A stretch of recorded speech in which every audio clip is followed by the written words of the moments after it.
What's happening? Tom Beal here, coming to you from the deck here in St. Thomas, United States Virgin Islands. And I'm about to light up a cigar. And we're going to have a talk. A real talk. A talk that might offend some people. A talk that might piss some people off. A talk that might ruffle some feathers. It'll do whatever it's going to do. You know what I'm saying? Call me Eminem. You know what I'm saying? I positioned it. Hopefully that's stable. We shall see. But listen. We're in uncertain times. It's a little bit, it's 10:32 Eastern time right now. So on Wednesday, October 9th, I believe, maybe 10th, I don't know. The days intermingle. It's 9th or 10th, but it's Wednesday, whatever the hell today is, of October. That's the straight cut. I wish I had my V-cut. V-cuts are more preferable, in my opinion. It gives a better pull, a clearer, more simple pull without getting tobacco in your mouth. But all I have with me is straight cut, so I will do a straight cut, and we'll light this baby up. I got a nice inch cigar here. I probably should know who makes inch, but I don't off the top of my head. But I enjoy inch. It's a very palatable, easy pull, nice tobacco flavor.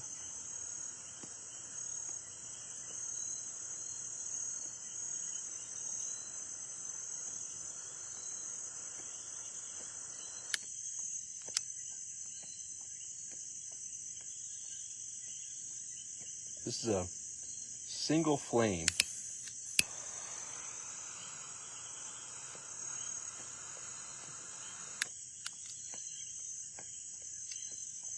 torch, and you see I missed that spot in the top here.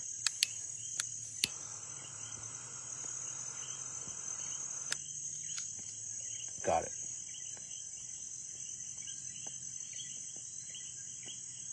All right, so welcome. Listen, we're in uncertain times. Florida is getting pounded right now by the hurricane. Milton, or whatever the hell it's called. Florida just got pounded by Helene just a few days ago. And now Milton's coming as a backup, a 1-2 combination to really screw things up. But it is what it is, right? I've got friends, I've got relatives, I got family in the areas that have been hit. And as I've shared publicly here on the Facebooks, it has really been a burden on my heart to see the pain, the destruction, the death that Helene caused. And now here we are jumping into Milton just a few days later, right? So it's very tough. It's very difficult. So I send my love, my prayers for Milton calming the hell down and causing minimal damage, right? My hope is that it causes zero damage to any of the predicted massive damage. But the problem is I've already seen updates from my friends in Florida that it's not just the hurricane. I have a friend that is a very close friend that shared a tornado hitting their area in East Side, north of Boca Raton, about an hour north, Wellington, getting hit by a tornado. So I don't know exactly what's happening, but I know there's massive destruction occurring, and my heart goes out to everyone going through that difficulty, that challenge. And that leads to the next conversation, which is life is a continual. You're either just coming out of a storm or in a storm right now, or there's a storm coming right in the near future. And the storms can be in your own personal health, your own personal relationships, your own personal financial situations. Storms are going to be there until the day we're buried and gone. It's how you navigate through these storms. It's how you improvise, adapt, and overcome. Those are the 3 words that I learned in the Marine Corps that pertain to everything in life, business and personal life. Improvise, adapt, and overcome. Plans are great. You need plans. You want to plan. You know, fail to plan, and you'll fail in life, right? There's a better saying that I forgot off the top of my mind, but plans go out the window when life interacts. When you begin implementing the plan, it goes out the window. So you have to improvise, adapt, and overcome in each of these scenarios. So hopefully all those that were in the path of this hurricane heeded the warnings and either got out of town or barricaded up and are prepared for what's to come. And the rub is you don't know what's to come. You don't know how severe it will be. When I lived in Florida, Boca Raton, for 12, almost 13 years, they always predicted massive category 3, 4, 5 storms, and then many times they didn't even become a tropical storm, right? So they over-exacerbated, they over-amplified the horrific destruction that was to come that never came, which is cool, in my opinion. It's cool on one aspect because it didn't actually occur, but it's not cool in the other opinion because that's like, in my opinion, yelling fire in a movie theater or a crowded place, like, and just causing mass pandemonium when it's not necessary, right? So it's not cool because they over exaggerated the results that they were predicting. And even me as an amateur, I would do predictions that would show, listen, they're saying category 4, category 5, but in the basic research I'm doing outside of the normal mainstream media, which is all exacerbating it at that category 5, category 4 levels, in the research I'm showing, it's showing not even tropical storm level activity. And that's a huge differential. Like, if you really break it down, go do some research and search what the difference between tropical storms are versus category 4, category 5 hurricanes are. It's a massive destruction difference. And they're, in my opinion, yelling fire in the middle of a movie theater when it's just someone that lit off a smoke grenade or whatever, you know, or a couple small little fireworks. It's not a big deal, right? But the last one, Helene, they were predicting a huge destruction, and it did deliver the huge destruction, unfortunately, for the people that were there. So I'm hoping this one is another where they over-exacerbated, they over-amplified what's actually to come. But from the things that I'm seeing already, it looks to be another devastating storm hitting Florida and other states. So my heart goes out to everyone in that path, and I hope you all stay safe and protected. Now, let's get back to living this thing we call life.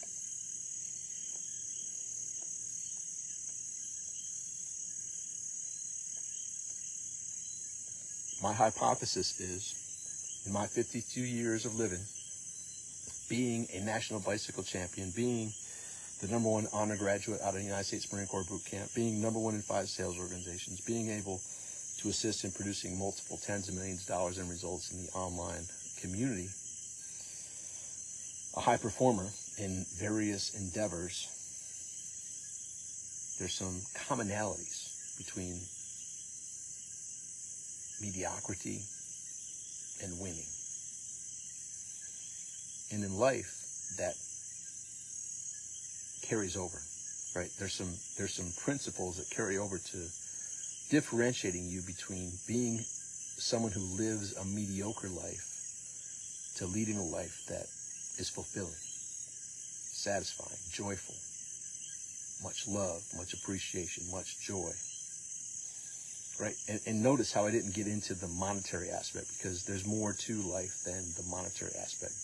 Money is important. As Zig Ziglar says, the people who say money doesn't matter will lie about other things too, because money is a factor in being able to have that joy de vie, being able to live that life fully and unapologetically. It gives you more options. It gives you the ability to test, to step outside your comfort zone and go for those big dreams. Mike Lewis, Andrea Lovelace, what's happening? Good to see you. So the bottom line is, stuff is always going to be there. Right now, the major stuff is the storm. The major stuff is this election, which happens in less than a month or somewhere around a month from now, right? There's a lot of things happening that has us diverted from in my opinion, what is the most important thing in living this thing we call life. And that's discerning what is yours to do, right? All the different variables of the things that are happening, it breaks down into two different elements, things that you can control and things you can't control. So what can you actually control? You can't control the hurricane. You can't control the election. You can't control all these different variables, the massive invasion from the southern border, and a whole bunch of different things. There's a lot going on that you have zero control in. What can you control? I would have you consider to really reflect on that. What is within my control? What am I in control of? And I would have you consider that you're in control of three things: your thoughts, your words, and your actions. Which, if you can encapsulate that and say, yes, I'm in control of my thoughts, my words, and my actions, the next element that kind of is enfolded in your thoughts, your words, and your actions is your emotions. Because your emotions are very key in controlling your thoughts, your words, and your actions. And if you think you're not in control of your emotions, you will let them go off into the fear, into the worry, into the concern, into the this is the end of the world and all this devastation. But if you circle back and say, you know what? What if it's true that what I focus on grows? I want to focus on peace. I want to focus on joy. I want to focus on love. I want to focus on collaboration. I want to focus on unity. I want to focus on working together as a whole, collaborating. What if we are capable of that?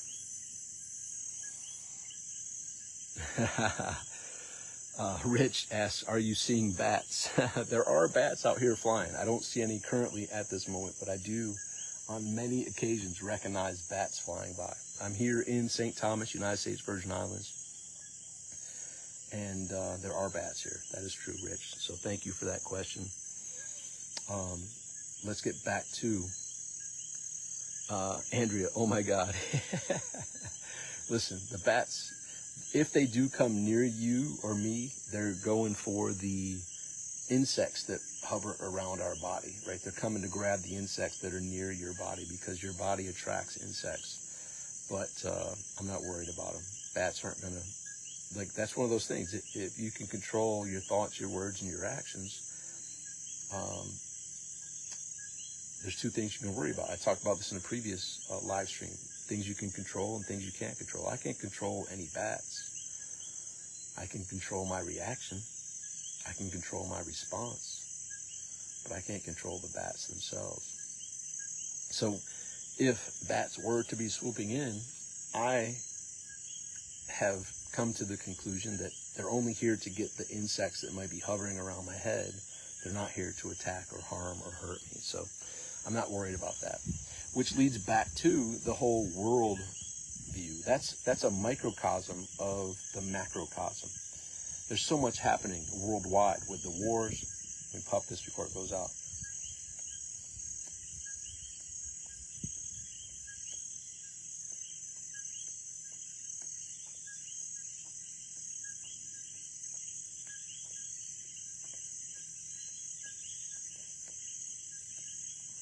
It was about to go out.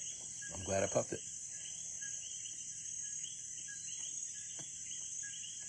That's another microcosm on the macrocosm. If you neglect your health and don't pay attention to it and put the proper time, effort, and energy into your health, it will deteriorate and go away. If you neglect putting time, energy, and effort into your key relationships, those will deteriorate and go away. And similarly, if you neglect putting time and attention and energy and effort into your financial situation, it will deteriorate and go away. You have to give it the proper attention, the proper intention, the proper effort, for each of those to survive. Your health, your relationships, your finances. If you neglect them too long,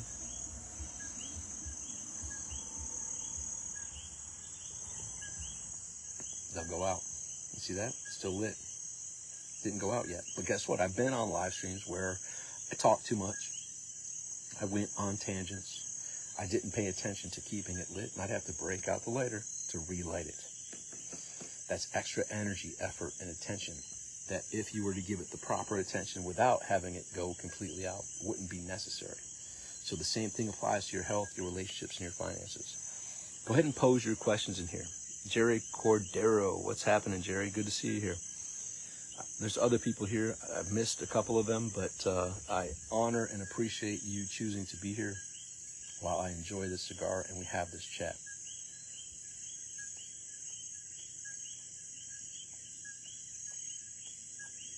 So let me circle back to September 11th, 1998.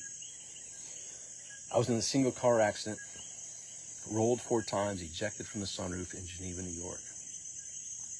I was helicopter lifted from Geneva to the University of Rochester Medical Center, URMC, in a helicopter and brought to intensive care. There's a long story behind all this, but I was a John Doe in intensive care with a respirator down my throat, breathing for me, unconscious. No one knew who I was. My family wasn't aware of where I was. My friends weren't aware of where I was. But there I was in intensive care.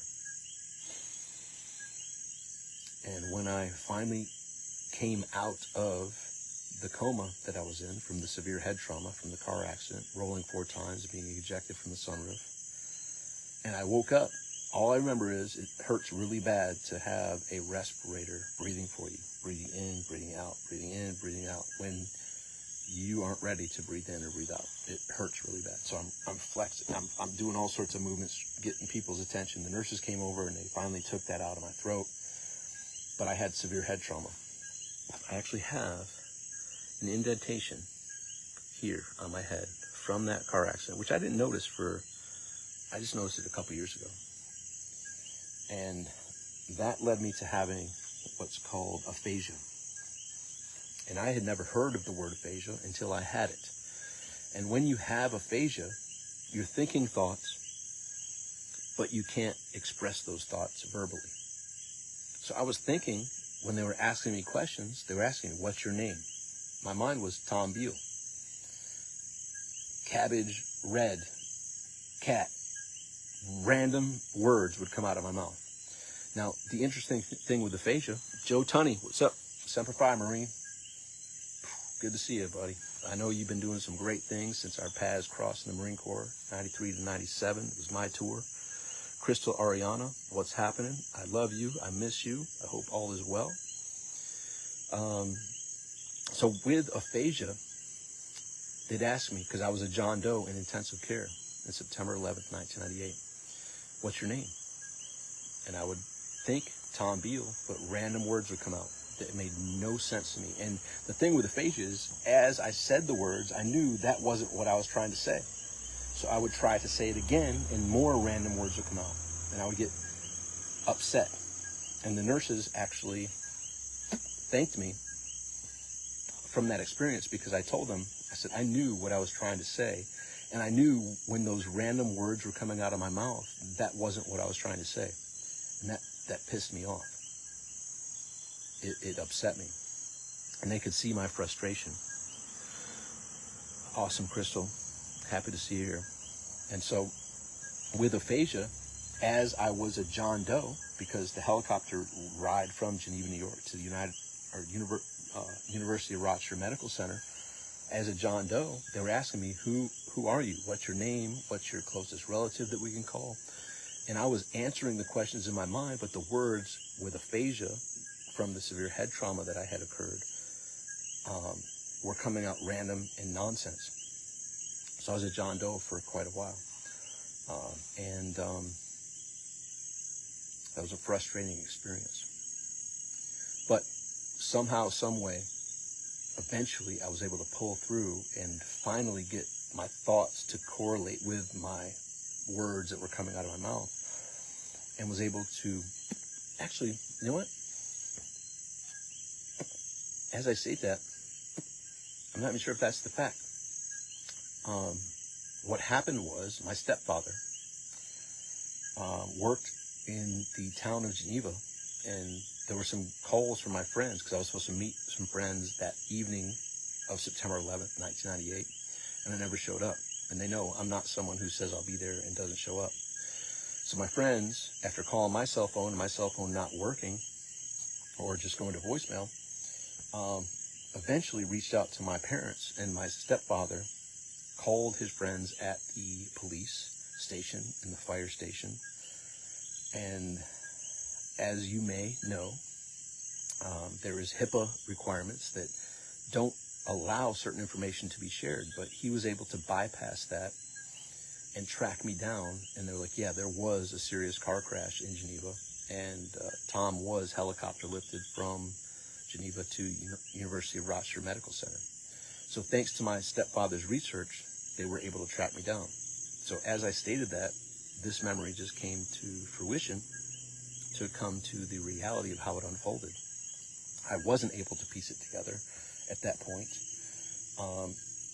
Bob Hellstrom was able to do his investigative work with his inside connections and find out that, yes, I was involved in a serious car accident. I was helicopter lifted from Geneva to the University of Rochester Medical Center. And so the next thing I remember is them removing the mechanism that was breathing for me when I came to consciousness. And then a little while later, I remember my Aunt Kathleen showing up. And somehow, some way, according to Aunt Kathleen, she said that I was able to express what took you so long. And it ripped her heart out. But she knew what I was talking about. She knew I'd been there for a while and no one had shown up. I thought I was just there. Like it was a wild experience. And I skipped over the near-death experience. I had one of those near-death experiences. Yes. The one where it's very similar to the ones you've heard elsewhere. And I better puff this before it goes out.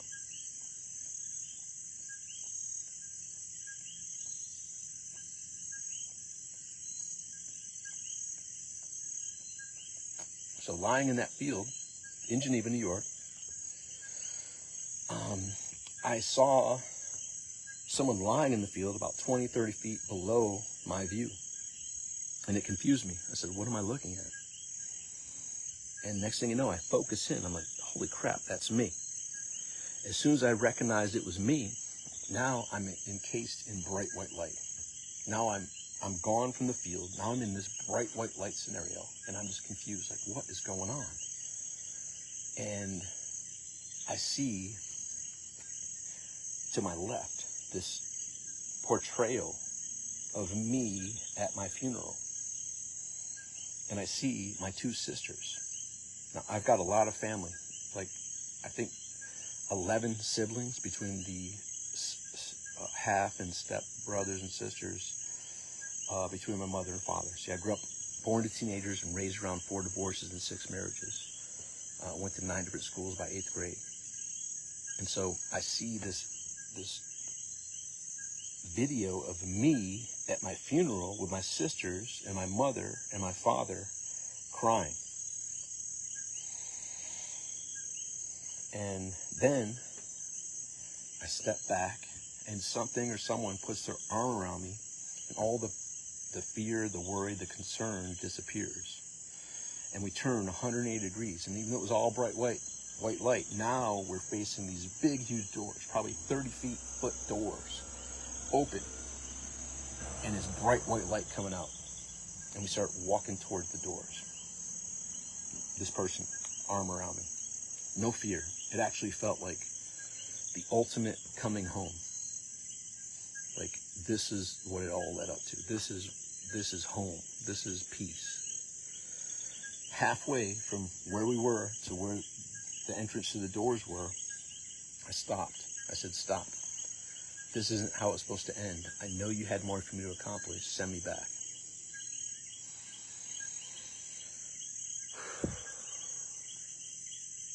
that's when I woke up in the hospital with the respirator breathing for me.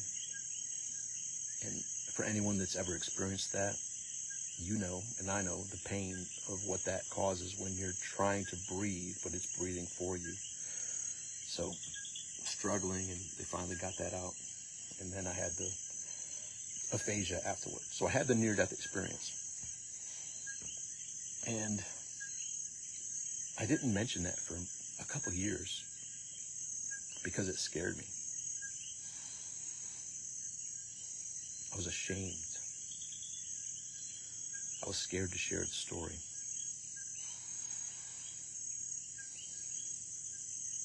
Now, I see it as a second chance. My near-death experience opened my eyes to the second time I chose to be here. What if you, myself, all of us as humans had a meeting with our spirit guides prior to coming here that laid out all of the difficulties, all of the challenges that we would face in this brief journey we call life? Well, that was my second chance of saying, stop. This isn't how it was supposed to end. I know you had more for me to accomplish. Send me back.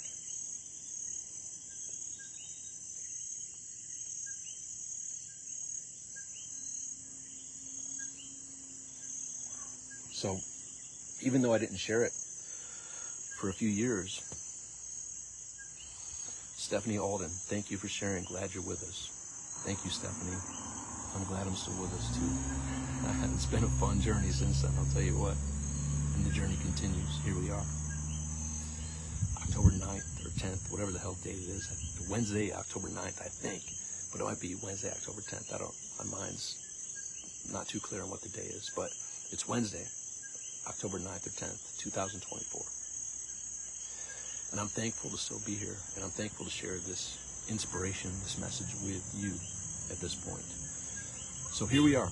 So the second time I chose to come back, it gave me a couple different things internally that I didn't share for a couple years. But it opened my eyes to a couple things. A couple things that I learned from that near-death experience are, one,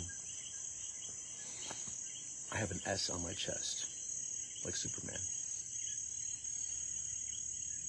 I'm immune to death until I'm not. And I would have you consider, what if that's true? What if you're immune to death until you're not? You won't live a second longer or a second shorter than what you're supposed to live. How more brave would you be if that were the case? How more willing to step out of your comfort zone would you be if that were the case? That you couldn't live a second longer or a second shorter than what you were meant to live. Consider that as I make this puff.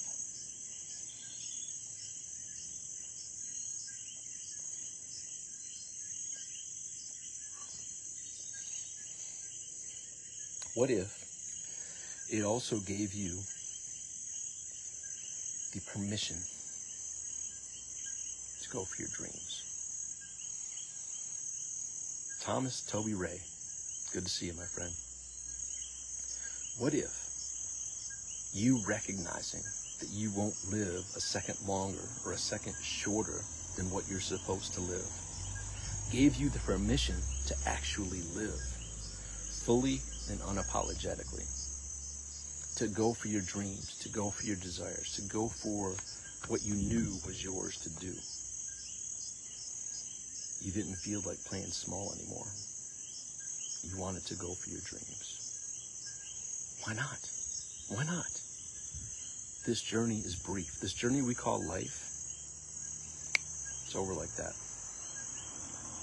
I lost my mother at 52 years old in 2007, October 2007. Here we are, October of 2024. 2 years later, December 2009, my father passed away at 56 years old. I had my near-death experience at 25 years old. I'm 52 years old now. What if you were able to stop, living your life vicariously through others? What if you were able to step up and live your life fully and unapologetically to what your heart was calling you to do, what your heart was calling you to follow your dreams, what your heart was calling you to step up and into what you knew was yours to do? What if you had that epiphany? What if you had that awakening without having to have a near-death experience? What if this little story, this little life experience that I'm sharing with you opens your perspective to say, you know what? I don't need a near-death experience. I don't need to have a respirator breathing for me. I don't need to have aphasia. I don't need to have a near-death experience. It's my time to stop existing and start living. What if this inspired you to say, you know what? I'm going to trust my heart. It's telling me to do this. This doesn't make much sense, but my heart is calling me to do this passion that I have on my heart to do. And you say, you know what? Let me see what this leads to. Let me see where this takes me. What if? If nothing changes, nothing changes. Consider that. What if that's true? If you keep doing what you've been doing, you're going to keep getting what you've been getting. What if it's time for you to step out of your comfort zone? What if it's time for you to stop pushing down the callings that you felt were yours to take?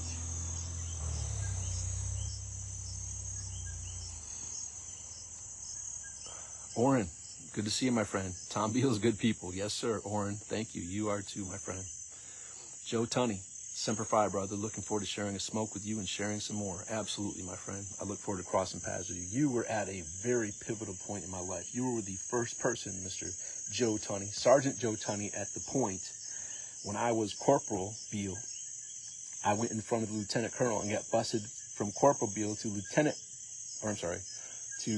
Lance Corporal Beal by the Lieutenant Colonel, the Light Colonel, Lieutenant Colonel. And you were there when I broke down and cried.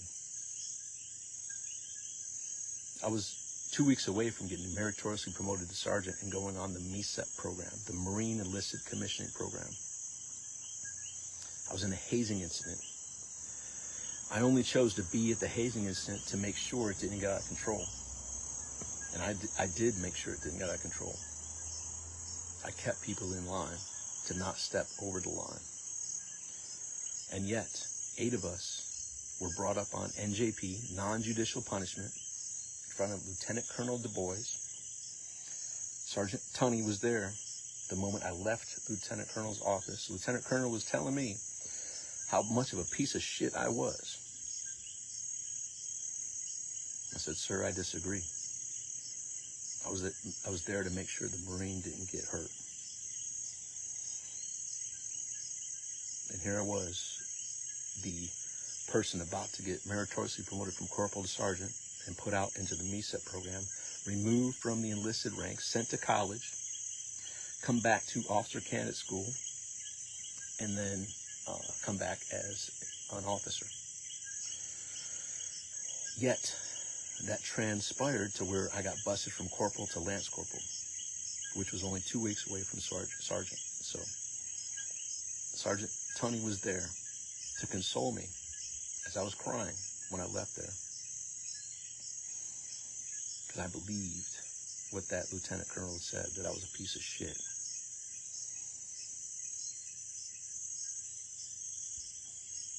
Tunney was there. I appreciate you all these years later. You may not have known how big of an impact you were in that moment, but you were an impact. It took me a few months to heal my wounds, but then I realized I'm the same person I was prior to that bullshit. And even though I was Lance Corporal and not Corporal or Sergeant, I just continued being who I was. It took me a couple months to step back into that. But I did pick up meritorious corporal after that, prior to my 4-year term, and getting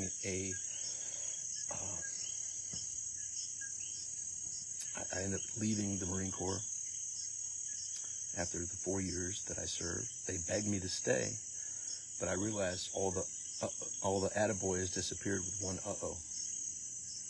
That didn't sit right with me. There were gunny sergeants that came to me and said, man, my enlistment's up. What they did to you was bullshit. I'm out. I'm not re-enlisting again. I had officers coming to me and said, Beal, that was bullshit. But it was what it was. And that put me on the path that it led me to. Which leads to another very important lesson. What you think life should unfold as isn't always how it will unfold.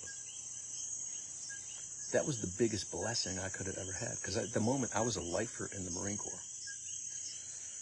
And by the way, I was in 93 to 97 enlisted. And my inactive duty was 97 to early 01. You add those together, that's 8 years of the 16 years of peace that America has had.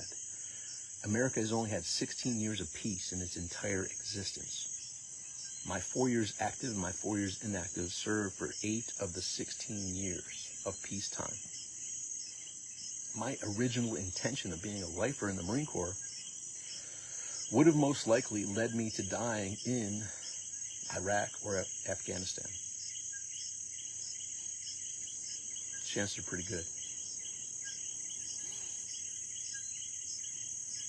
If you want to make God laugh, tell her your plans. Let that one settle in for a little bit.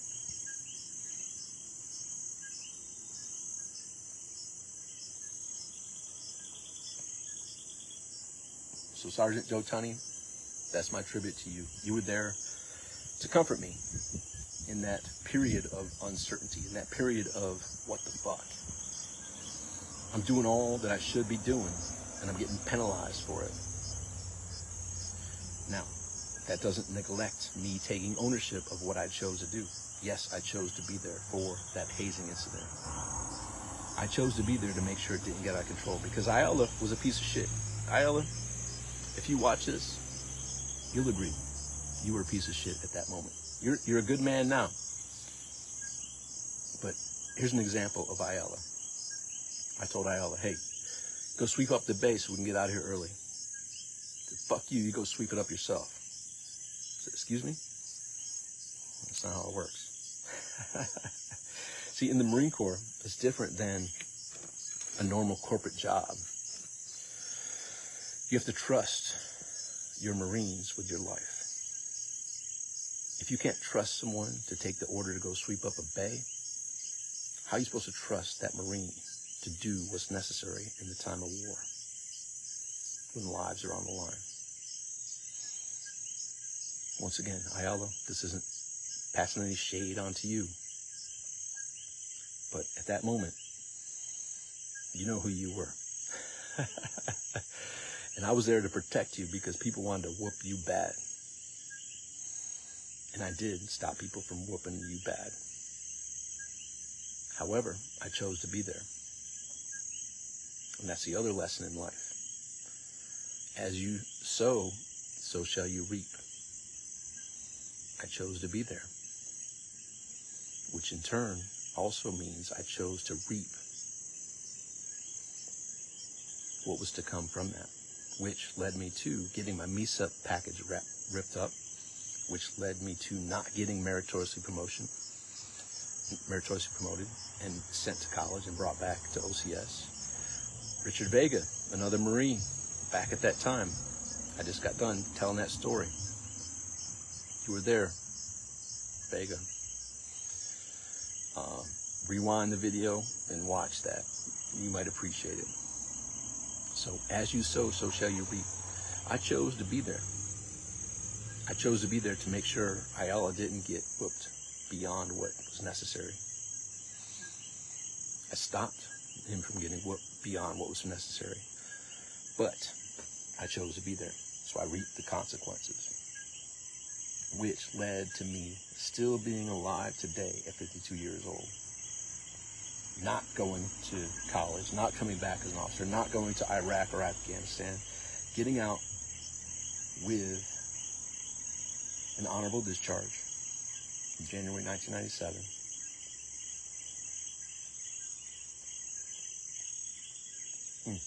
See, I almost neglected this. Got a puppet now. You neglect your health too long, it'll stop. You neglect your key relationships too long, they'll go away.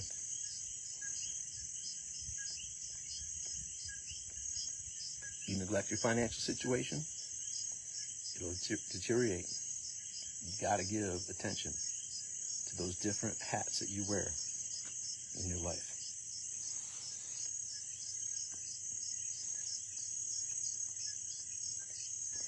All right, so talked about a lot of life lessons so far.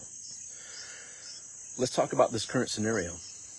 Anna, what's happening? Good to see you. So good to see you here. Isaac, so good to see you. So ask me any questions that you have. I'll touch on them. But listen, here we are in 2024. Flo, what's happening? Crystal, what the fuck exactly? Yes, you caught that, Crystal. You caught that.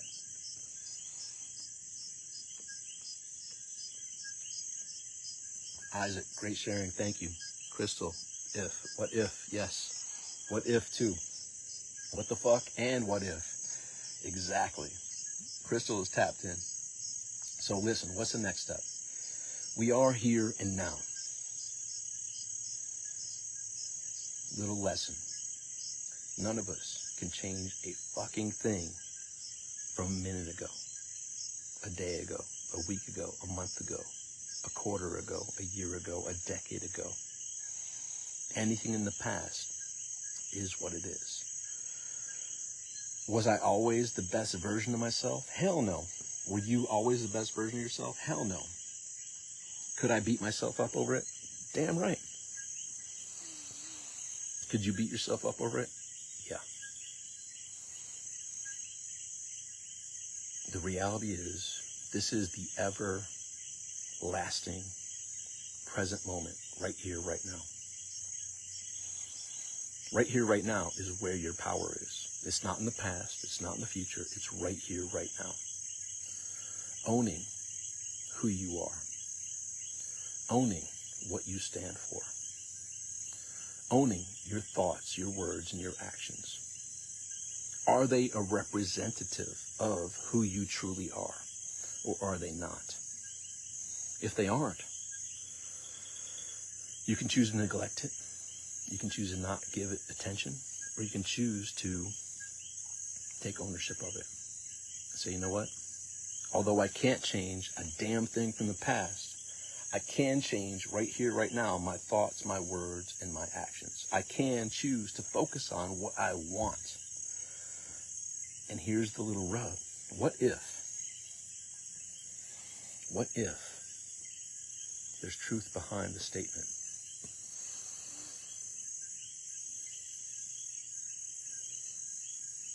Whatever the mind can conceive and believe, it can achieve.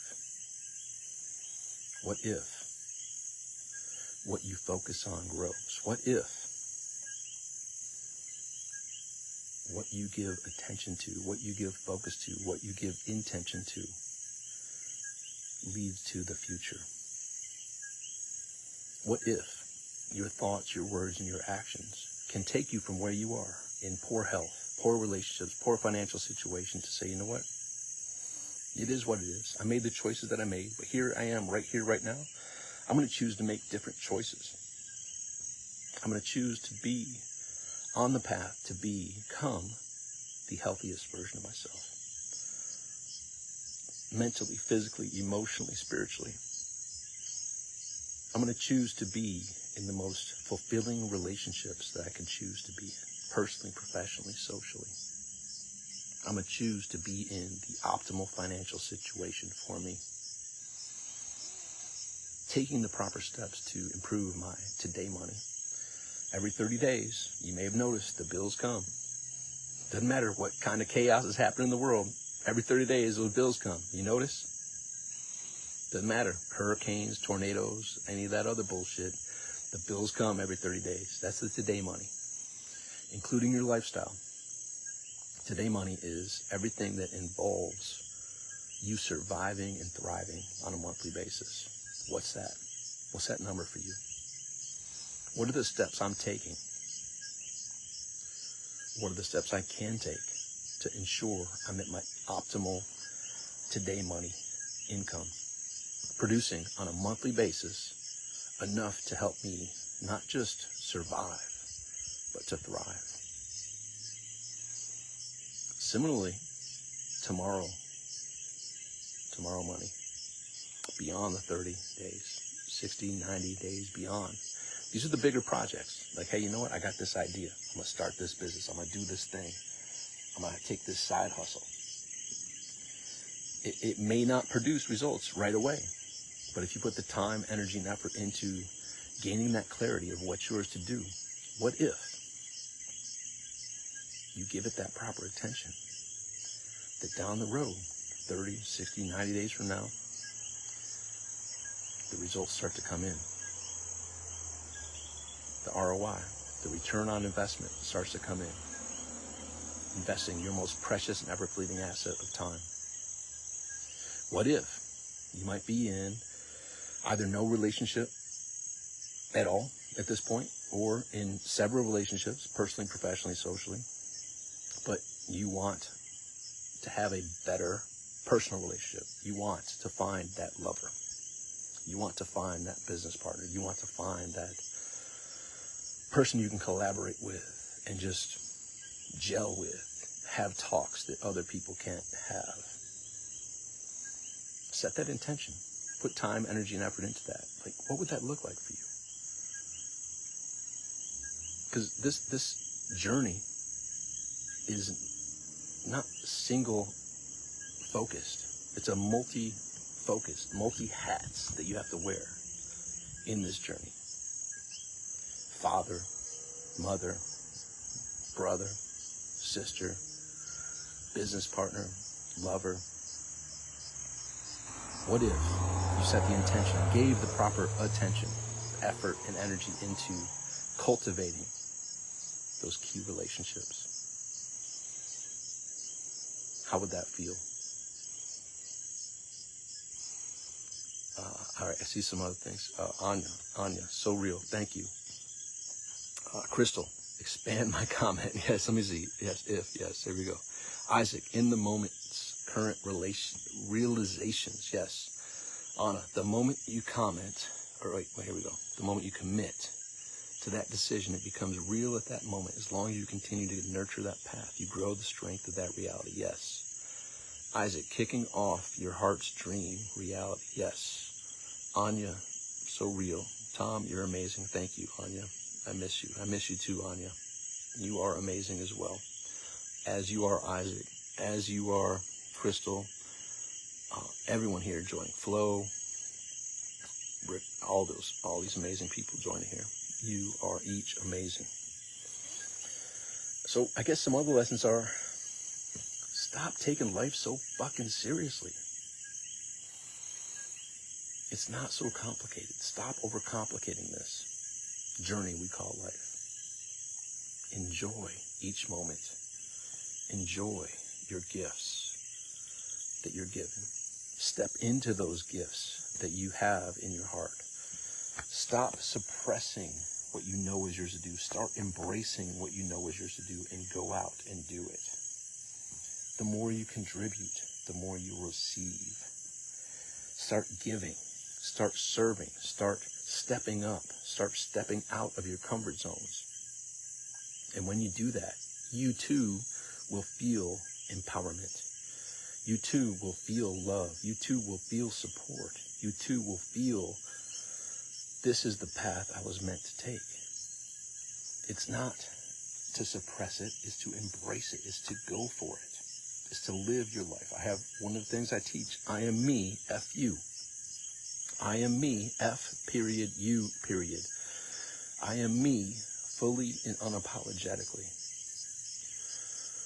What if you were able to step into that version of you that was you, fully and unapologetically? What if you got rid of the fears, the worries, the concerns? What do people think? What do people say? What do people, judge me on? Fuck all that. Step into living the life. I am me, F you. I am me, fully and unapologetically. Take it or leave it. It's fine with me. I'm me. I'm doing what's mine to do. I'm on the path of what is mine to do. I'm saying what's mine to say. I'm thinking what's mine to think. I'm doing what's mine to do. And when you do that, you may find yourself spontaneously sparking up a cigar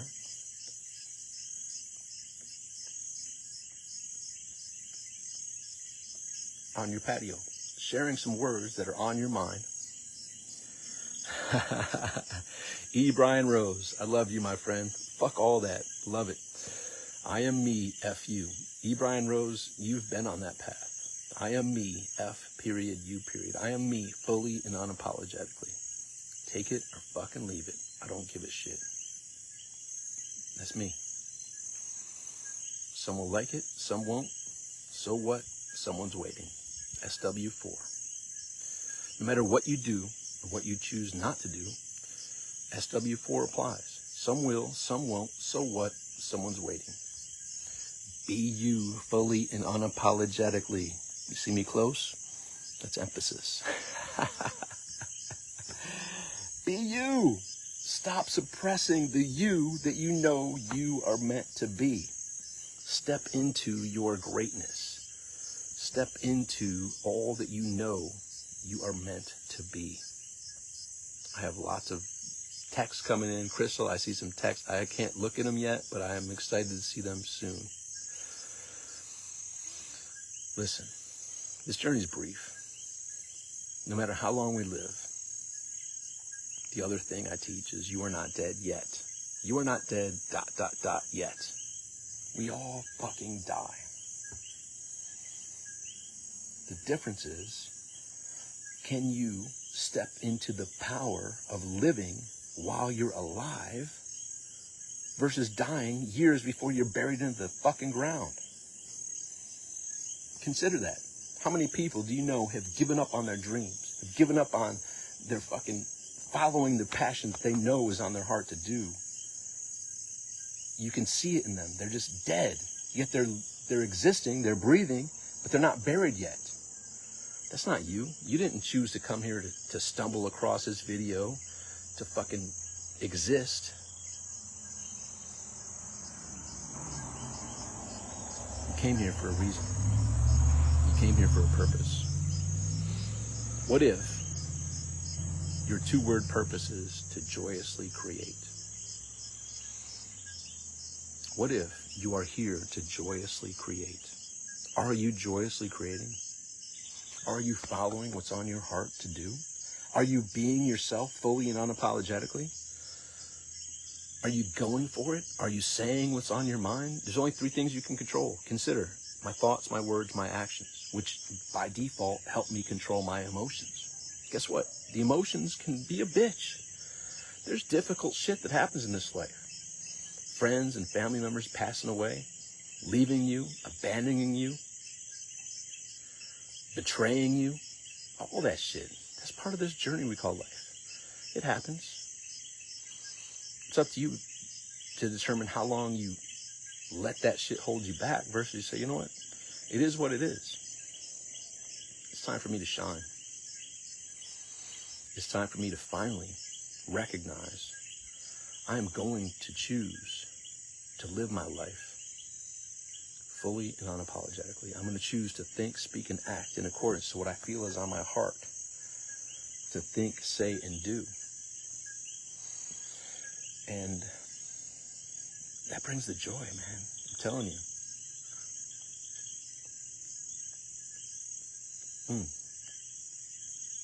I neglected this. It's not fucking token now, so I gotta light it again. See, you neglect it. You gotta take time to relight it. Health, relationships, and finances. Sometimes your eye can come off the ball.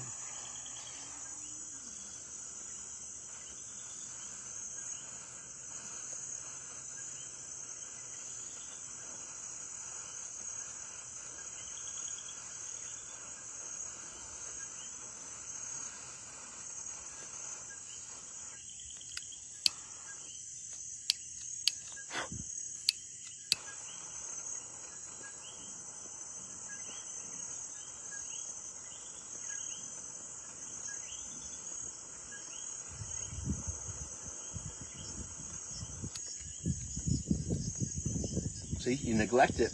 You got to put extra time, effort, and energy into reigniting it. Your health, your relationships, your finances. And that's okay. Stop. Don't beat yourself up over it. Just do it.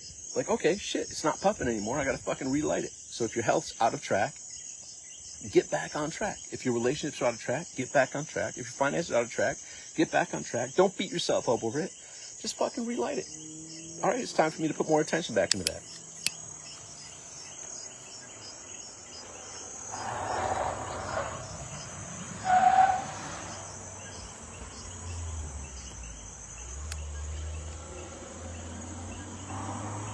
It happens. It happens to all of us. It happens to the best of us.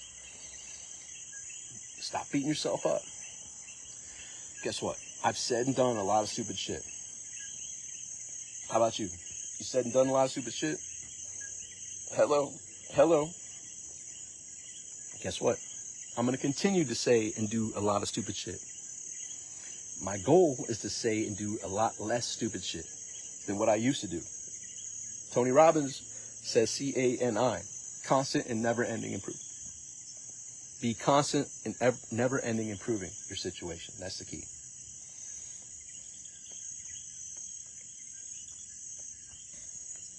David Fry is here. David Fry, you have inspired me from afar for many years. I appreciate you. I thank you.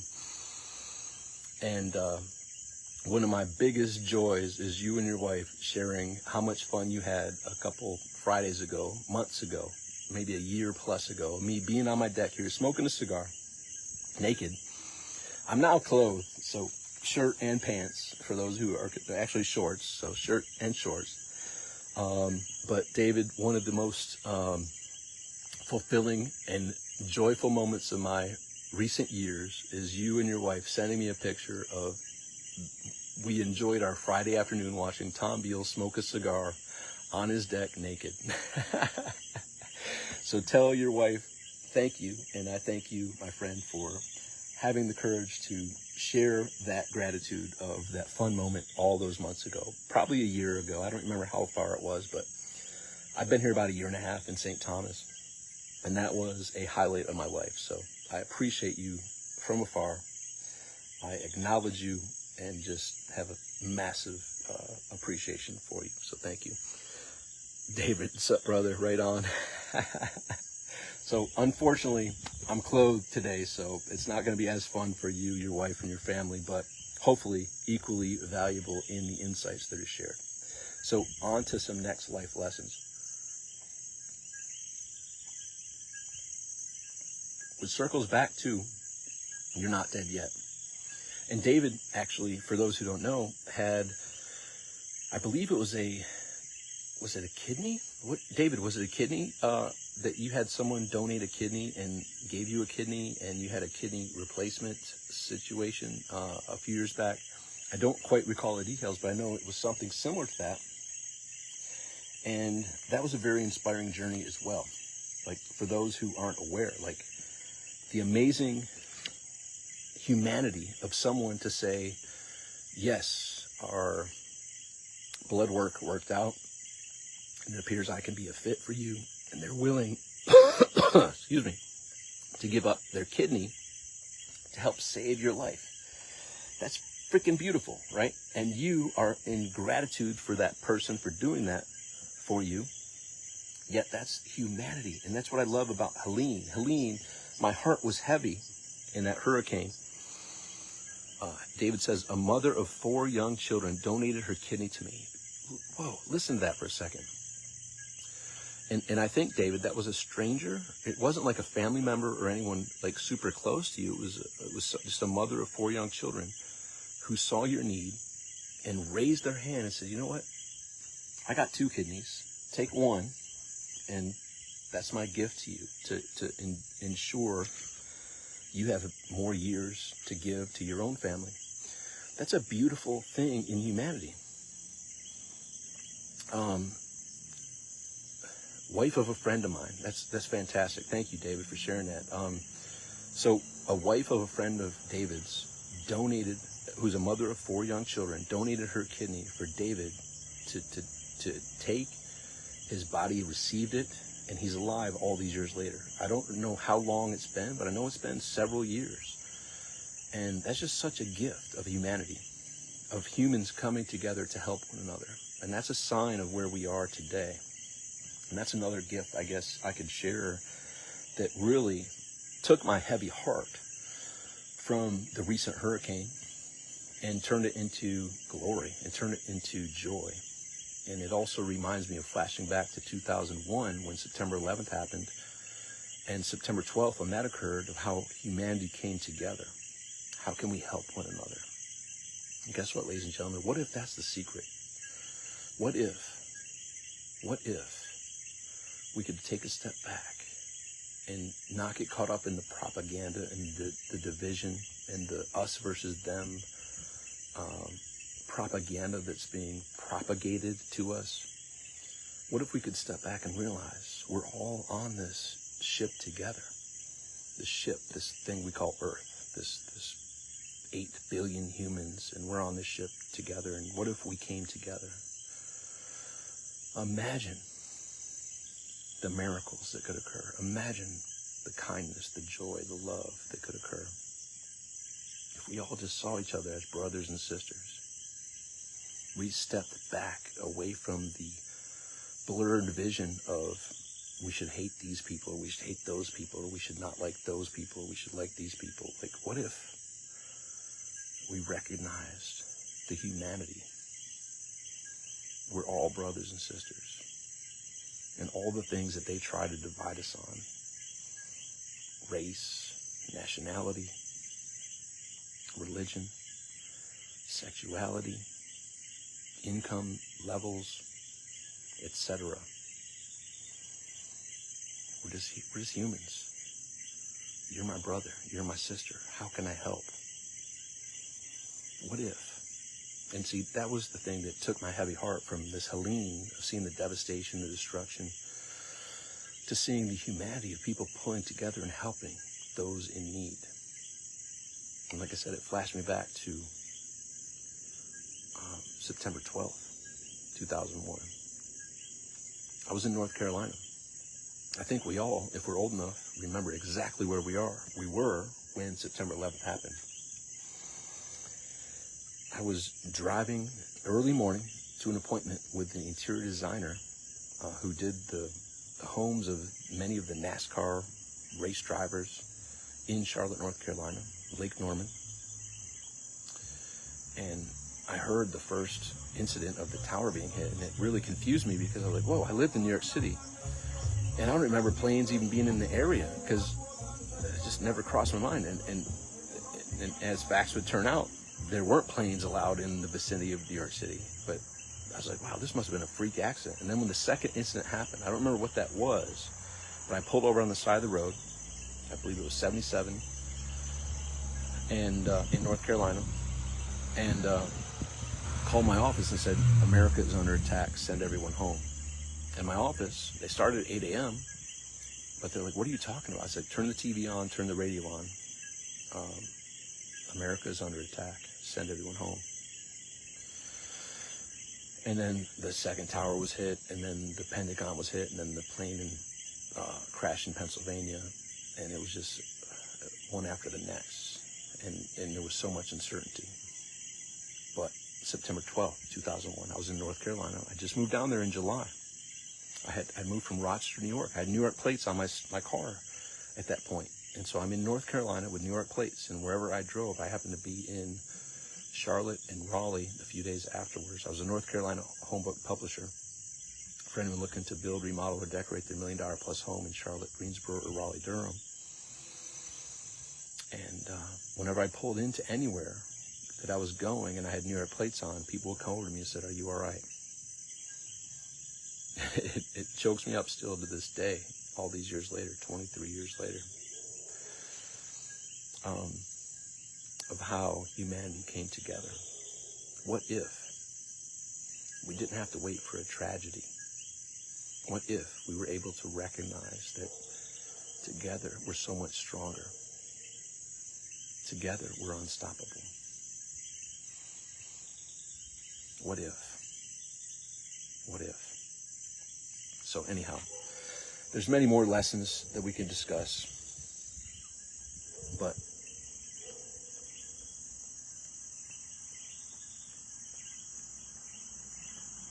it's 11:37 here in United States Virgin Islands, St. Thomas. It's time for bed for me, but unless you have questions, if you have questions, post some questions here. Any question you have about current situations, about life, about living fully and unapologetically, about my near-death experience, about following what's on your heart to do, how to be your best version. Feel free to post any questions you have, but I'll be wrapping up here shortly unless I see some questions come in. But my whole intent behind this was to let you know that you are loved. You are good enough. You are worthy. I know that you have dreams on your heart. I know that life can be challenging. Not just in the things that are happening in the world, but things that are happening in your own personal life. I just want you to know you've made it this far. You've made it this far. You didn't come this far to only make it this far. There's more. There's more for you to achieve. Just like what I said when I was walking towards the bright white lights in my near-death experience. Stop. This isn't how it's supposed to end. I know you had more for me to accomplish. What if you could self-evaluate right now? So you know what? I know I'm capable of more. I know I'm not even close to tapping into the potential that I have. I didn't come this far to only make it this far. I know I have much more to accomplish. What is yours to accomplish? Anya, I see embracing change within oneself. What do you recommend? Anya says that's some of the hardest things for people to accept. Thank you, Tom, for your wisdom. My pleasure, Anya. I thank you for your wisdom. You've greatly impacted me in our brief interactions. I'm looking forward to more. So, embracing change within oneself, I would say, what do you recommend to answer your question? It boils back to clarity. What do you want? What do you want? What do you feel? What do you know? Because with clarity, you can know two things that are most important. Where are you now? And where are you going? That's all that Uber asked for. Where are you and where are you looking to go? Think about it. What do you want? Where are you now? Where do you want to go? Personally and professionally. Your health, your relationships, your finances. All three of those areas are very important. I would say the most important. It's up to you to ascertain that and determine if that's true for you or not. Personally, professionally, health, relationships, finances. Where are you and where are you looking to go? When you gain that clarity, you can now, not knowing the entire path of step-by-steps that need to occur, but knowing exactly, if this is where I am and this is where I'm looking to go, here's the next step that I need to take to improve my health, mentally, physically, emotionally, spiritually,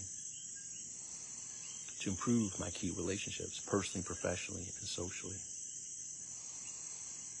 to improve my financial situation, my today money, my tomorrow money, my contribution. In my opinion, that simplifies this journey. It doesn't take a huge amount of figuring things out. It just takes that clarity. Where am I and where am I looking to go? What's mine to do now? Continually, what's mine to do now? When you can assess that and come to terms, here's where I am, here's where I'm looking to go. I forgive my past. I forgive all the people that hurt me. I forgive myself, which is, by the way, a big step for me. I could forgive a lot of people for stabbing me in the back, for doing me wrong in my interpretation. I wasn't so easy on myself. It took me a long time to forgive myself. You are loved. You are good enough. You are worthy. You are forgivable. Forgive yourself. Now gain the clarity. Once you forgive yourself, detach from all those chains of the past, detach from all those what you would label as bad choices, mistakes, errors in judgment. It is what it is. It led you to where you are. It gave you the lessons that you needed. There's a quote that says, every adversity carries with it the seed of an equivalent or greater benefit. That's from Napoleon Hill. Think about that. What if that's true?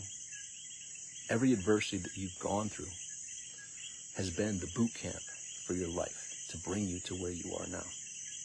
It gave you the lessons you needed to have to bring you to the amazing version that you are now.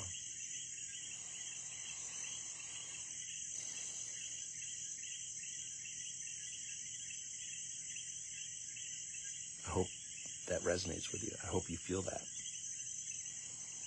you can look back and say, I'm thankful. And I can say, I'm thankful for that whole hazing incident that I went through in the Marine Corps. I'm thankful for the numerous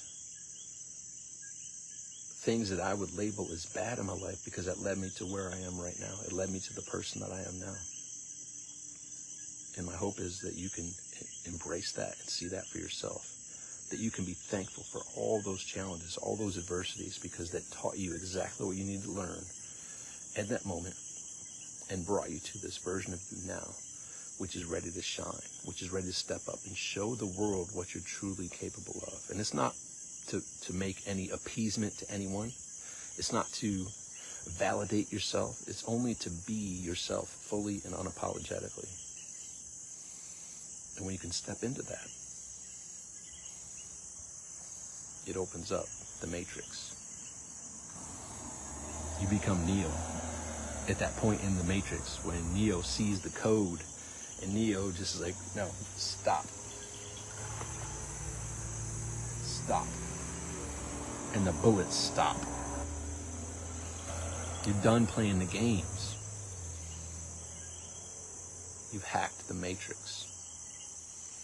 You're being yourself fully and unapologetically, without worry or concern of what anyone thinks, says, or does, because you have zero control over that. You only have control of what you think, say, and do. Anya, that's some of the hardest things for people to accept. Thank you, Tom, for your wisdom. Yes. What's mine to do now? Yes. And that's it. The continual, what's mine to do now? In this moment. Never ending. From now until your last breath. What's mine to do? Have the courage to do it.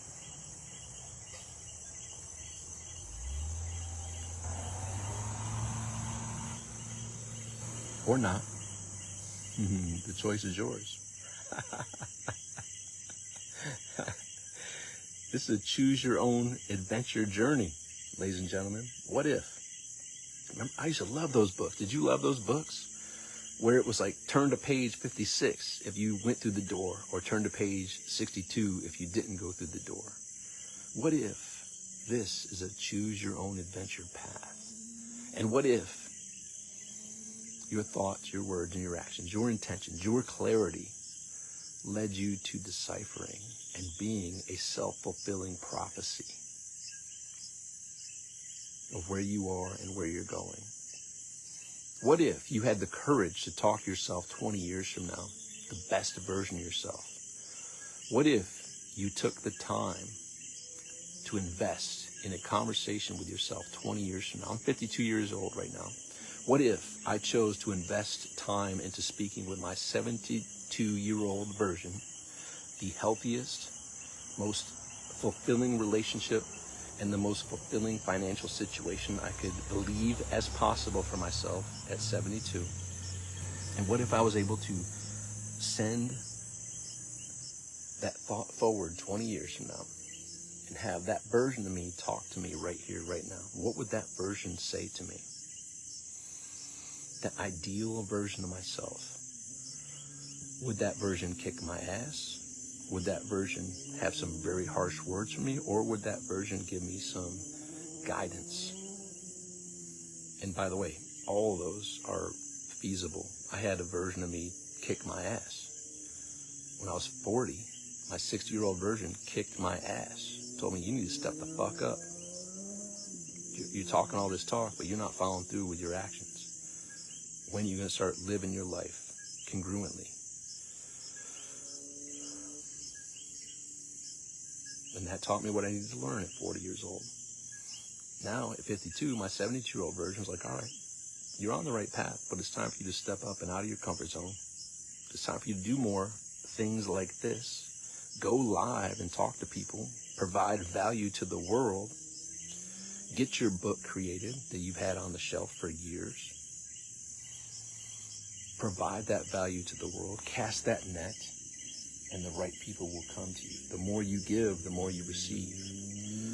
What if it's true that the golden rule from Zig Ziglar, who I was fortunate to work with prior to him passing, is true? What is the golden rule? The golden rule is you can have everything in life you want if you simply help enough others get what they want. What if you stepping up to be yourself fully and unapologetically will unlock the riches that you are deserving of? What if you stopped suppressing what you knew was yours to do and started fulfilling what you knew was yours to do? The motorcycle just went by. What if you stopped neglecting it and started fulfilling it, taking the steps that you knew were yours to do? What if you started reaping the results that were waiting for you? Would you stop playing small? Something to consider. You can continue playing small, or you can follow your heart. Be yourself fully and unapologetically. Damn it. See, I talk too much again, and now I got to relight. And isn't this a perfect example? This, ladies and gentlemen, is a perfect example of what happens in life. You get busy, focus on your health, focus on your relationships, focus on your finances, and or you put one or more attention into the others and the other one burns out. That's okay. Don't beat yourself up. Light yourself back up. That's it. That's a perfect example.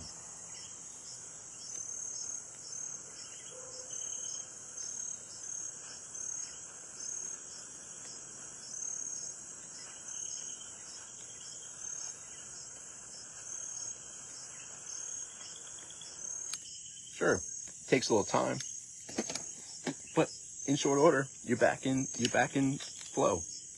You're back in the mix.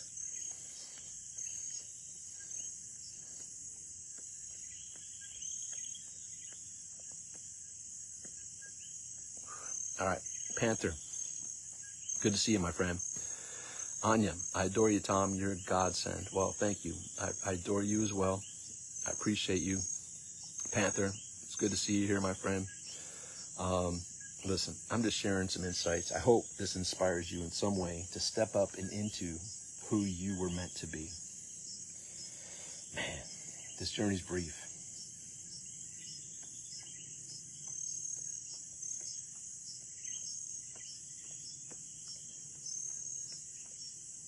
I hope to be around decades more to come.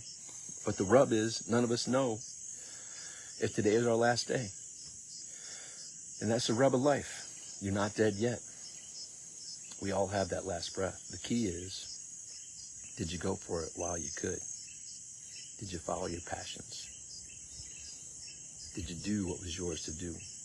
Joanna, you were here in the United States Virgin Islands. You were here in St. Thomas. You missed the duck. Next time you come down, we got to spend time with the duck. The duck is a fun, when the duck's out, it's a fun night. I actually saw the dude that owns the duck. I asked him where the duck was. He's like, hey, the duck's in timeout. He has 2 ducks, and that one duck was abusing the other duck. So anyhow, long story short,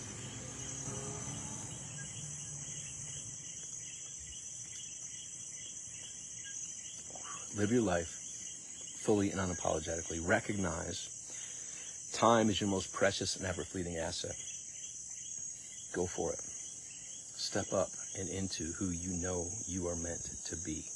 Think, speak, and act in accordance to what you know is yours to do. To be at the optimal health, mentally, physically, emotionally, spiritually. To be in your optimal relationships, personally, professionally, and socially. To be at your optimal financial situation. Your today money, your tomorrow money, your contribution. Be the joyous creator that you were here to be.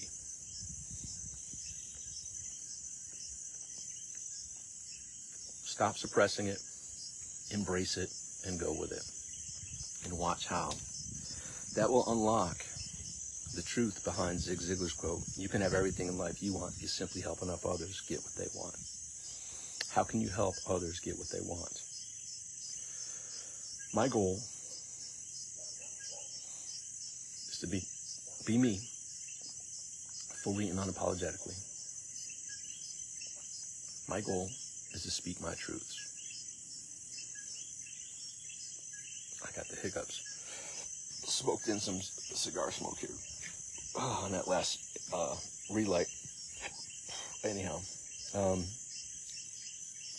my goal is to spread truth, to keep the freedoms that are our God-given rights,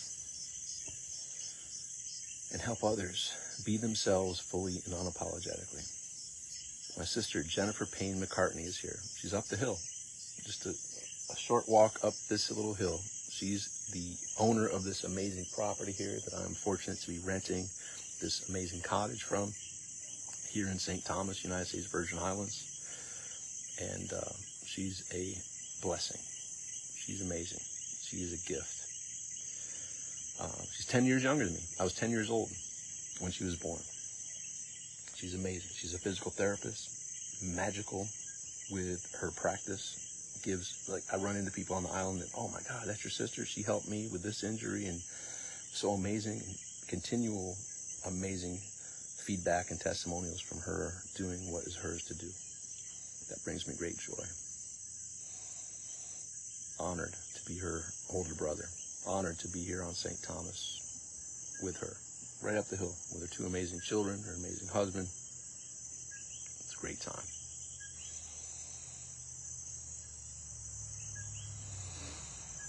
So, ladies and gentlemen, in all of life's ups and downs, good and bad, all the different labels, recognize that you are good enough. You are loved. You are lovable. You are worthy. You know what's on your heart to do. Recognize if there's only 3 things you can control: your thoughts, your words, and actions. Focus them on what you want. What do I want? Where am I in my health, my relationships, and my finances? What are steps I can take to improve each of those areas?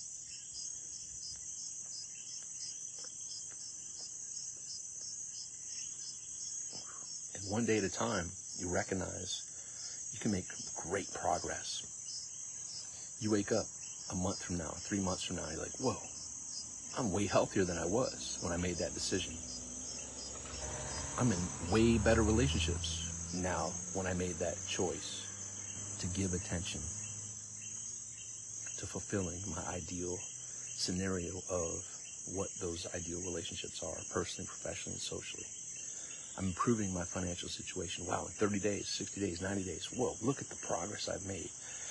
One day at a time, continual progress, not life-changing progress, small incremental progress in 90 days can make dramatic impacts in each of those important areas of your life. Don't beat yourself up over what you could have done or should have done in the past. The past is the past. It's done. You can't change a darn thing with it. Cut the chains. Cut the anchors of the past. Be here, be now, in the present moment, where your power is. Gain clarity on where you are and where you're going, what the choices are that you can make to improve in your health, in your relationships, in your finances. And one step and one day at a time. You wake up and you'll be proud of yourself. And you can be proud of yourself right now. Don't beat yourself up. Like, you know what? My best is yet to come.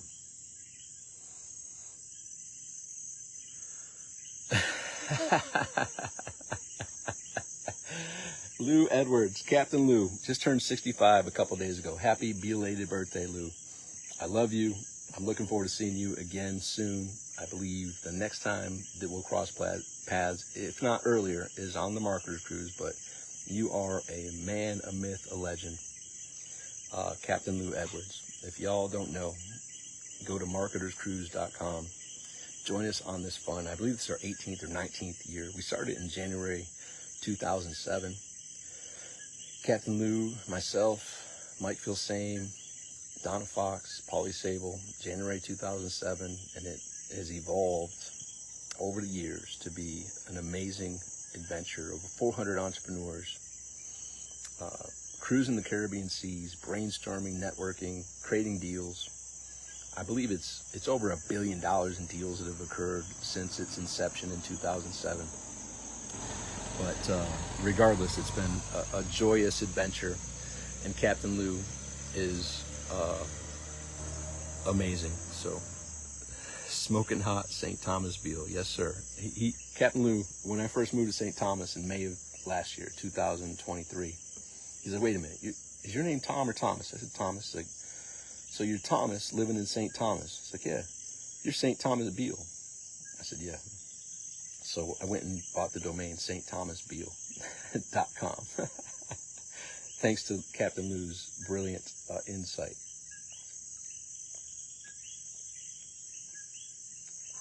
So Captain Lou, I've been going a while.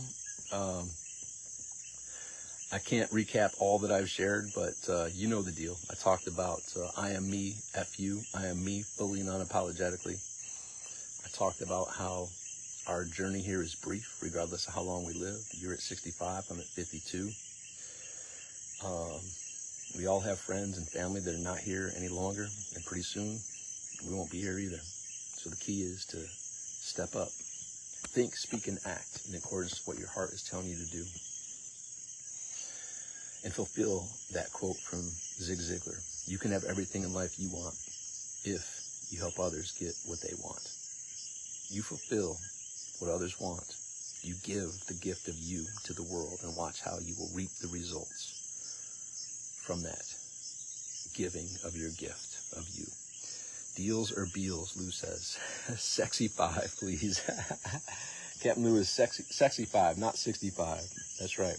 Captain Lou, I got some Captain Lou long hair here. I'll be trimming it off soon. But right now I'm living my life vicariously through sexy 5 Captain Lou. Listen, ladies and gentlemen, take it to heart. This journey is brief.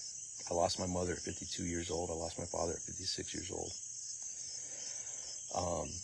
Diagnosed and gone very quickly. Go for it while you can. Live your life fully and unapologetically while you can. I'm on a cruise to no hair. Yeah, Captain Lou, no hair. The hairline's receding. Captain Lou, sexy 5. You can be like Hulk Hogan, Captain Lou. You can have that long hair in the back, Just keep that little beanie on. No one notices. Everyone will be good. Panther, Sexy 5, laughing. Exactly. So, listen, ladies and gentlemen, I will be on the cruise, the Marketers Cruise. Go to marketerscruise.com. My next journey from here, the islands, St. Thomas, I go to Orlando a month from now. I'll be meeting some of the best marketers in the world at WebinarCon. Go to webinarcon.com, webinarcon.com, webinarcon.com. Some of the most elite marketers in the world. This started in 2020 over in Onyx Singal's Learn Center and has progressed. We are now at the Ritz-Carlton. We were there last year. We're again there this year, the Ritz-Carlton in Orlando. God willing that the hurricane doesn't cause too much damage. Hopefully, my hope and my prayers are that it causes minimal damage, the absolute minimal damage that it possibly could to anyone in its path. But a month from now, we will be in Orlando at the Ritz-Carlton. Go to webinarcon.com and check it out. Some of the elite marketers in the world will be there. I'll be the Master of Ceremonies. Once again, I've been the MC of it for all of its years in existence. And I'll be the MC with Captain Lou on the Marketers Cruise as well, Master of Ceremonies. So it's a great place to WebinarCon and the Marketers Cruise, both great places to network with some of the elite marketers in the world, create deals. And like I said, the Marketers Cruise, over its years, I think we're over $1 billion in deals that have been produced. We have Marketers Cruise that have produced TV series that are amazing. What's the TV series, Captain Lou? One of our Marketers Cruisers is a producer of. It's the one about Jesus that's huge on Netflix right now. The Chosen. That's the one. Marketers Cruiser, Daryl Eves is a producer on that, and many of the Marketers Cruisers support that and produced millions of dollars to help that get its initial trajectory, and has now impacted a huge amount of people around the world. So that's very fulfilling. One of the fulfilling things that's occurred of the many from the deals that have been produced from the Marketers Cruise.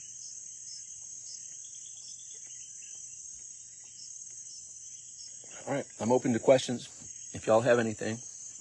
Also, JD3 TV with James Dentley. Yes, James Dentley, another master, brilliant marketer who has dramatically and positively impacted so many lives on the Marketers Cruise. We got James Dentley, we got Bill Walsh, we got Mike Filsaime, the original co-founder. We've got so many, like it's just endless, the amount of amazing marketers that are on the Marketers Cruise. Anya, I'll watch it and support. Love the show. Yeah, dude, Anya, that's an amazing show. And I mean, it's just incredible. I mean, it's funny, if we circle back to 2005, I mean, we're coming back on 20 years ago. Mike Filsaime and I were on a cruise. It wasn't the Marketers Cruise. It was on a Joel Christopher cruise. And Dr. Joe Vitale was on that cruise with us. And he's like, yo, we got this TV series that's coming out in Australia that we think is going to be pretty big. It's like, it looks like it's going to be pretty big. It's called The Secret. And so Joe Vitale broke the news to us on this cruise in 2005 about The Secret. And then obviously the TV series fell apart, but The Secret was released and it became a hit DVD in 2005 about the power of the law of attraction.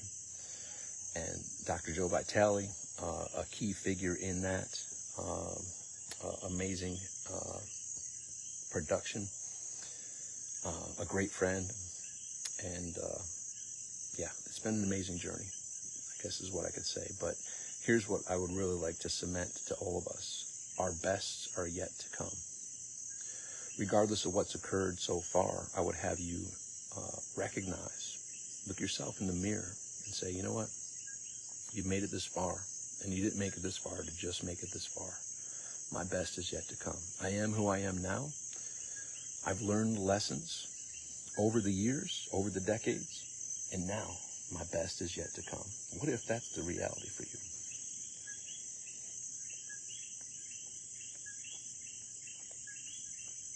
You able to accept that? Your best is yet to come? I see that for you. I know that to be true. I'm excited to see what's to come. Your best is yet to come. Anya, Lou Edwards, Panther. Oh, let me scroll up here. We got a whole bunch. Dustin Olenslager, Jennifer Payne McCartney, Panther Francisco, Joanna Kinsman. Goes on and on and on. Here we go. Lynn Rose. What's up, Lynn? Oh, my goodness, I missed you. David Fry. Man, we got Scott Bender, E. Brian Rose. Holy cow. Isaac Flores. Tons of amazing people who I know that to be true. Your best is yet to come. What you've done up to this point is nothing compared to what's to come. All that you've gone through has built you into. That's been your boot camp. I was the #1 honor graduate from my United States Marine Corps boot camp, Parris Island, South Carolina, 1993, January 5th to April 2nd, 1993. April 2nd, day after April Fool's, I was the honor graduate from my platoon, 3028. I had no idea there was even a thing called honor graduate.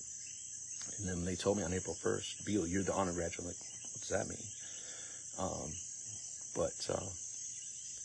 What if your whole life experience has led you to become who you are today? This has been your boot camp to prepare you for your next step. 65, 65, however you call it, this is just the beginning. Your best is yet to come. Regardless of what age you are when you cross paths with us. I'm 52, Captain Lou's 65. Brian Rose, he's about 70. I don't know how old Brian is. I think he's my age, 51, 52, something like that. Wherever you are on this journey, everything that you've gone through has prepared you for your next chapter. And this is your best chapter yet to come. Lou Edwards says, from your mouth to God's ears, Tom. Amen. I hear you. Anya gives some hearts and all that good stuff. So, ladies and gentlemen, I'm going to call it a night. It's been an honor, a pleasure spending this time with you. It's time for bed for me. It's after midnight.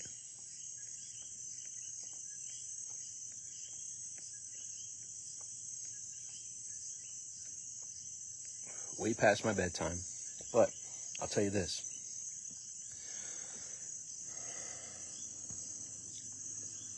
There's a quote. You're the average of the 5 people you spend the most time with. When I heard that quote for the first time about 30 years ago, I looked around at who I spend my time with. I was like, I'm screwed. Not to say they're bad people, just they're not in the optimal health, optimal relationships, optimal financial situation that I deserve or desire. Over the years, for the past few decades, the past 20 years coming up in January in particular, so 19 and a half years, I've fallen in love with that quote. When you hang around people that are creating miracles, miracles aren't miracles. It's just everyday occurrences. Get around people that are creating miracles, that are living life fully and unapologetic, that are at their optimal health, mentally, physically, emotionally, spiritually, that are at their optimal relationships, personally, professionally, and socially, and at their optimal financial situations. Today money, tomorrow money, and contribution.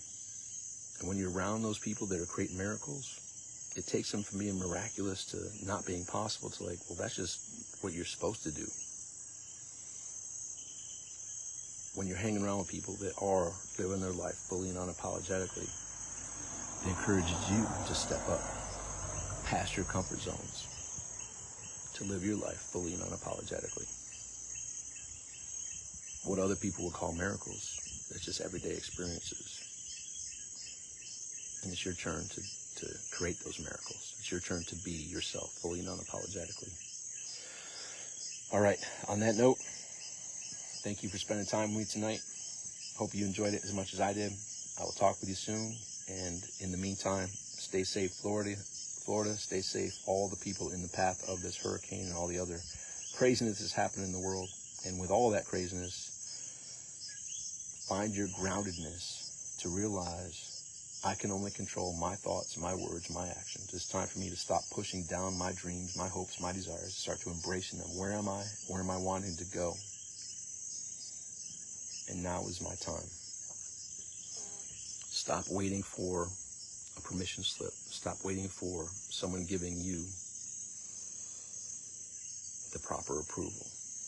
Consider this your approval. You now have the power to step into what you know has been yours to do. Do it with joy, with passion, with love. Make the most of this brief journey we call life.